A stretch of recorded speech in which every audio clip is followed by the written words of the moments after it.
So part 2 guys, ang tingin sa'yo ng ibang tao is you are sensual, untruthful.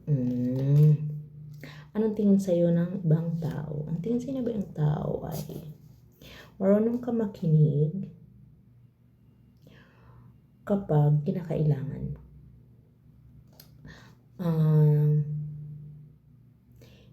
Ang tingin sa'yo ng ibang tao, malakas ka, matibay ka, kahit na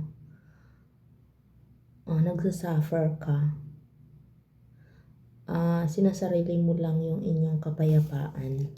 And then next, ang tingin sa'yo ng ibang tao, ang tingin sa'yo is disempowerment, first doubt, uncontrolled. Yun yung tingin sa'yo ng ibang tao. It seems like you're black but you can still take a step. Ayun. May freedom ka. So, ibig sabihin, ang tingin sa'yo ng tao is malaya ka, mamili. No?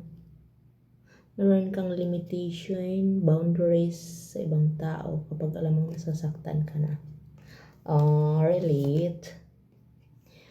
Ayan, ang tingin sa'yo, ikaw ay maganda, Diyosa, gwapo. You are the king. Love it. Ayan, masaya ka sa ginagawa mo. Yun. Fertility, beauty, happiness. Yan ang tingin sa'yo ng tao is likas kang masayahin. So, successful. Yan. Yung tingin sa'yo ng tao is successful, handsome, beautiful, success. Anong tingin sa'yo ng ibang tao? Judgmental. Hindi to magre-resonate sa lahat guys Judgmental, ibig sabihin marami kang nasirang buhay. Charot. Ibig sabihin marami kang nasirang relasyon. Ganun. Ilan sila? Ilang relasyon ang nasira mo? Ang gwapo mo naman. Bakit lahat sila nasira?